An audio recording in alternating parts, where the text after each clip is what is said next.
going on, guys? Welcome back to the channel.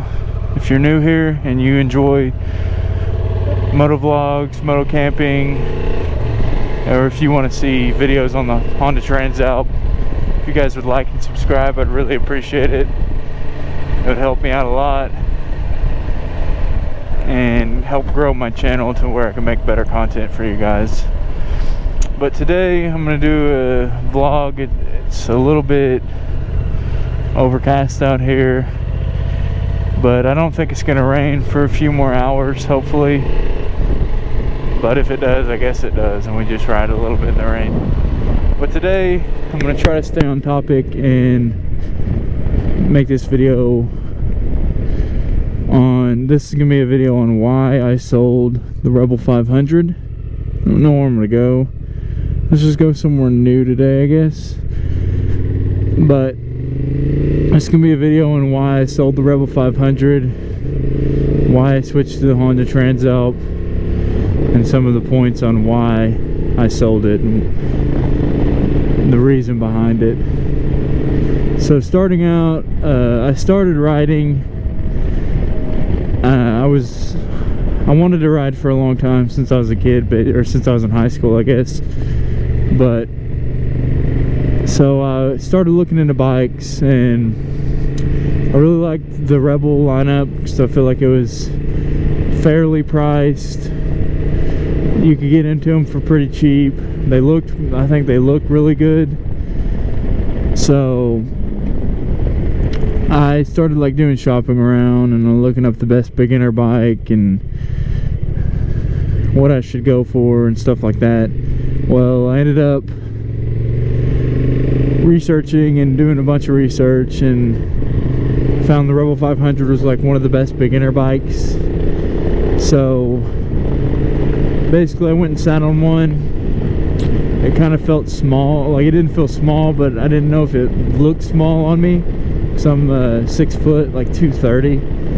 So I didn't know if it would look small on me. So that was kind of a concern of mine. But after doing research and like looking at myself, like took a picture of myself on the bike and looking at the bike, I decided it was going to be a good beginner bike for me. I didn't know how long I would keep it. I wanted a bike really bad, and I like the Rebels. I like the Rebel 500. I like the Honda reliability, so I just kind of went for it, and I got the Rebel 500. I didn't really look at the 1100 because honestly I didn't know what my skills were going to be. I didn't know how comfortable I would be riding at first, so I didn't want to get a 1100 bike and it would just be too much for me, and I wouldn't really say scare me, but it'd just be too much and I not want to ride. So I went with the 500, and so yeah, I started riding. My first day I got on the road. So the first day I took it home, I went and I called a buddy, and it's a buddy he's been riding for probably 20 years. So I called him, he came over, kind of showed me a little bit, and so that day I got on the road. I didn't do any like serious riding, but I went around my block. I drove probably 5 miles that day, and I was hooked immediately. As soon as I got it on the road, I knew I was gonna be hooked because as a kid there was nothing more I loved than riding bikes. So yeah, I was hooked. And so the more I started riding, I got used to the ride. So I took an MSF course a few months after I got my Rebel. I wanted to kind of learn on the bike before I took the course, just in case the course didn't thoroughly go over the bike and how to like the clutch and stuff, because I never drove a standard or anything, so I wasn't sure on how that would be. So yeah, I took the course, I got my license or whatever, and I was riding pretty much every day, like every evening, every weekend. Every weekend me and my buddy would go on a ride, and then we'd go get lunch. And the Rebel was a great bike. It definitely was a It was a great beginner bike for sure, but I noticed, like, because I would take like highway trips to his house or downtown or whatever, I would take highway trips, and then I kind of realized that it wasn't the best on the highway. I mean, it did the highway, but you could tell it was screaming. The engine was screaming, and it didn't like it, and it was pretty buzzy. So, but then the more I rode, the more I realized the type of riding I like. I realized that the bike just wasn't for me, and not a knock against the bike, because I think it's a phenomenal starter bike. It's a bike to learn on. I mean, you could even keep it long term if you want. It just depends on your style of riding and what you like to do while you're riding. And so for me, I'm more of a guy that, oh shoot, I did not mean to honk. But I'm more of a guy that there's that place. I'm more of a guy that likes to camp off my bike and not do like serious off-roading, but enough off-roading that I can get to my camp spots and basically be able to do dirt roads and stuff like that, compared to like my Rebel. I didn't want to take it on any dirt roads, or I mean, I had crash bars on it, but I don't feel like they were that protective, I guess. But either way, the Rebel's not made to do that type of riding. So after I decided, I just kind of started like reviewing or looking at adventure bikes, and the Transalp was always one that I really liked. I really wanted. I looked into it, but I was like, man, that might be out of my price range. I don't know if I want to spend that much. I know 10,000 is not that much money, and really it's not much more than the Rebel, but that's the thoughts that were going through my head. So I'm thinking, I don't know if I want to spend that much. I might just try to save up and buy a used KLR 650. Then I realized KLR 650 is not going to be any better on the highway than the 500. I mean, obviously it's going to be way better off-road than the Rebel, but it's not going to be any better on the highway. So I was doing a bunch of research, and then I went and test rode the Rebel, or the Transalp, and realized, man, I want this bike. This is just what I want. So that's basically how I ended up here, and how I ended up with the Transalp. As far as the reasons why I sold the Rebel 500, not knocking on it, but basically the highway ability, because it was not good on the highway. It wasn't completely horrible, it wasn't unusable on the highway, but it wasn't the best. So point one being highway. Also point two, it was a really low seat height, and I'm 6 foot tall, so I felt a little bit cramped on it, but it wasn't like unbearable cramped. And then three would be just the fact that just my style of riding. I think that the riding I want to do is more adventure riding, and I think that it was the leading factor, I think, in getting rid of the Rebel 500. And honestly, after 1,800 miles, getting on the 500, it just didn't excite me. Like, the power, I mean, it had a decent amount of power, but it was nothing compared to this Transalp.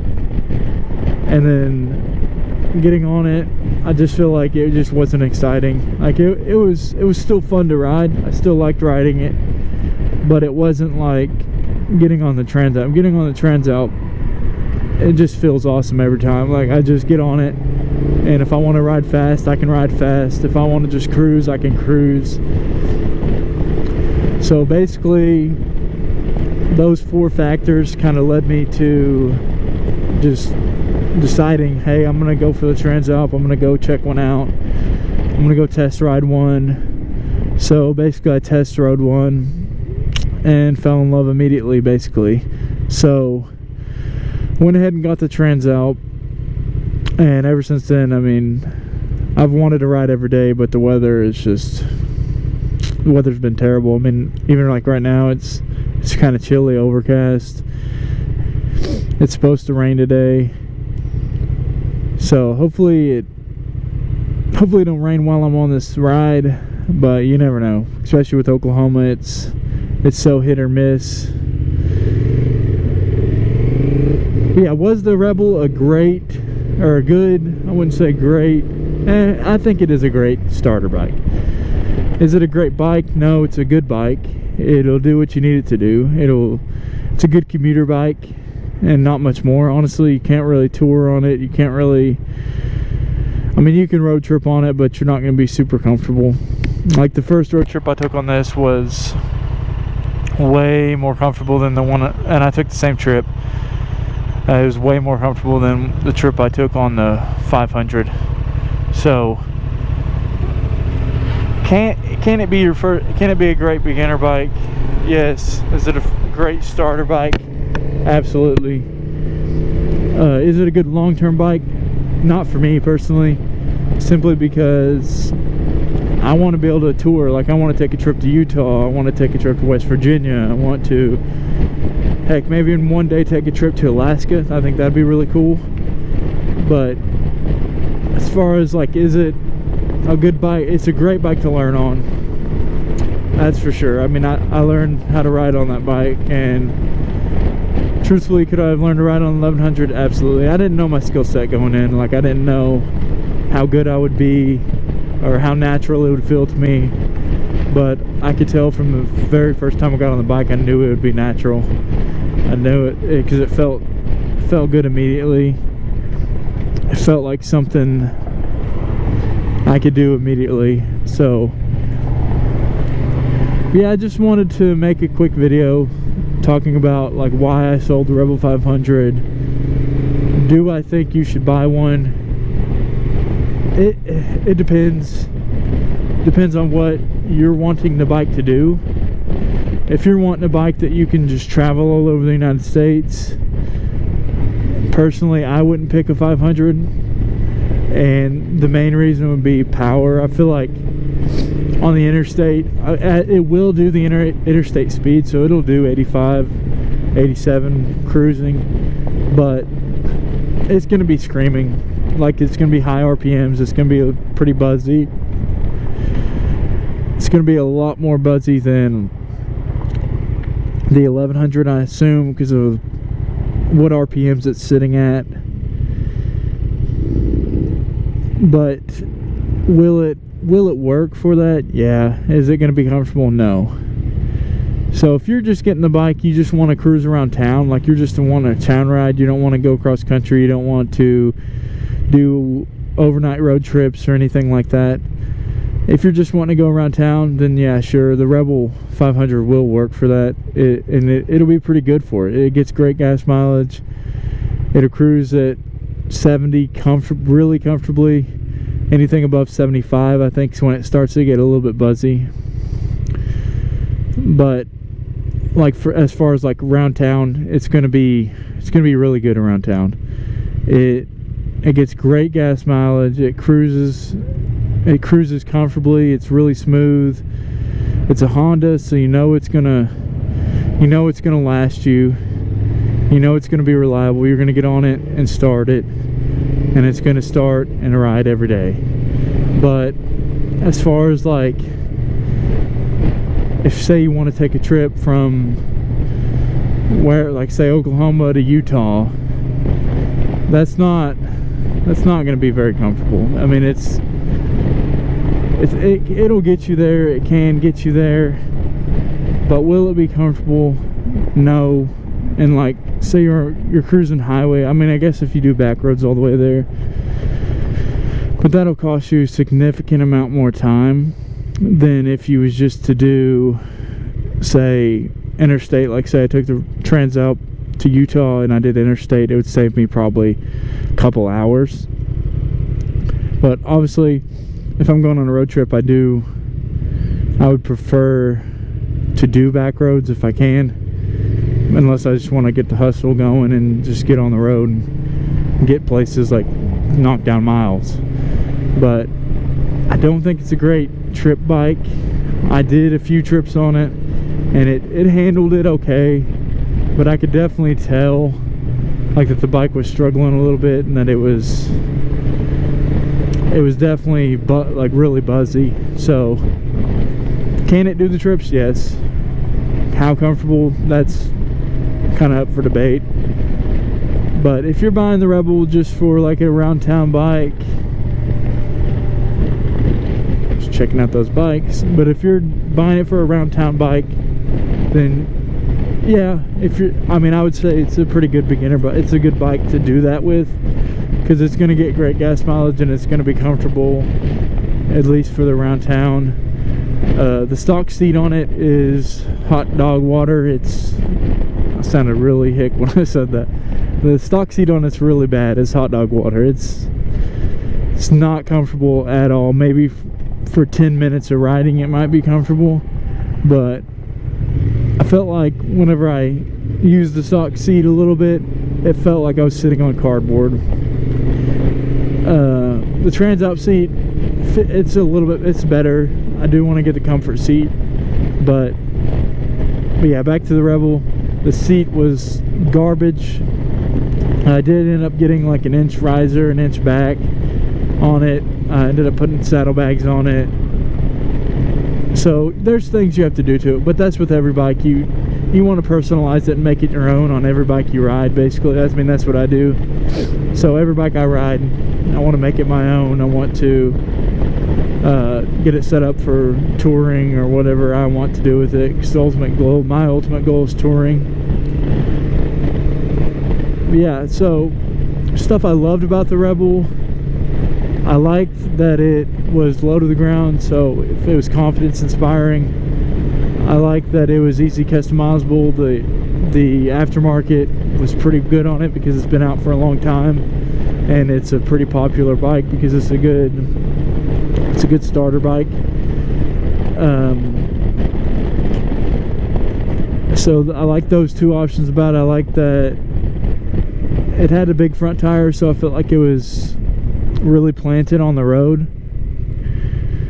My buddy has like a Rebel 250, and it's not like it's unstable, but it's not like planted like the Rebel was on the road, because the Rebel 500 was pretty planted. Things I don't like about the Rebel, I'm sure there is a lot of stuff I did like about it, but it's not just coming to mind.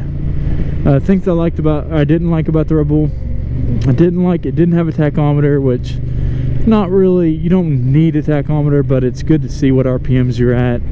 Kind of will gauge your miles per gallon a little bit. I didn't like that it at 80 miles an hour it was struggling, but again, you're getting a 500cc bike, so I'm not shocked that it was that way. The stock seat, I obviously did not like, hated the stock seat. I didn't like how finicky the screws were, so like mounting your saddlebags or whatever, you had to be super careful or you would strip those back screws, which is highly annoying. I actually done that twice, so had to replace the whole part twice. And then I didn't like the stock mirrors, were kind of they were okay, but in the back of my mind I didn't want to change a lot of stuff on it, because I knew I wanted an adventure bike almost immediately. As soon as I started riding, I knew, like, hey, I want an adventure bike. This is the style of riding I want to do. I don't want to be rude and swing up on this guy. Wait till this. But I knew, like, this is the style of riding I want to do. And stop sign coming up, so I'll just cruise behind him. But I knew this was the style of riding I wanted to do. I knew I wanted to be an adventure rider. I knew I wanted to do some off-roading, camp. Obviously I like camping off my bike, so that was a big thing for me. The camping off my bike was huge for me.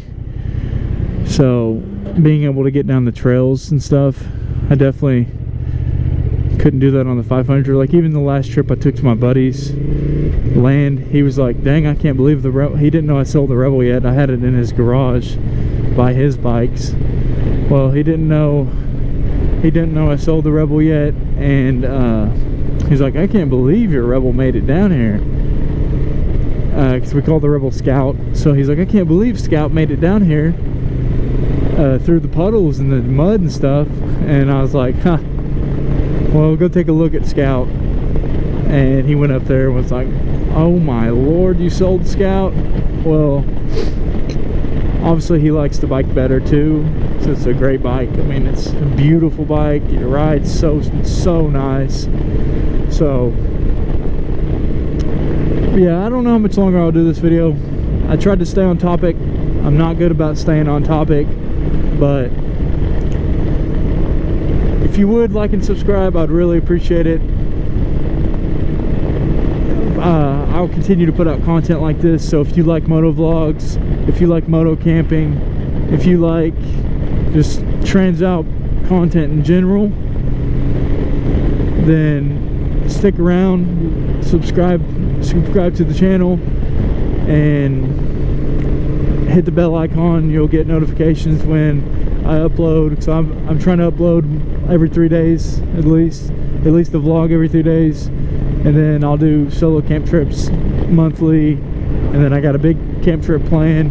So if you like that style of content, then I would really appreciate it if you would subscribe and like the video and do all the YouTube things to kind of help me grow as a channel, help me get better as a content creator.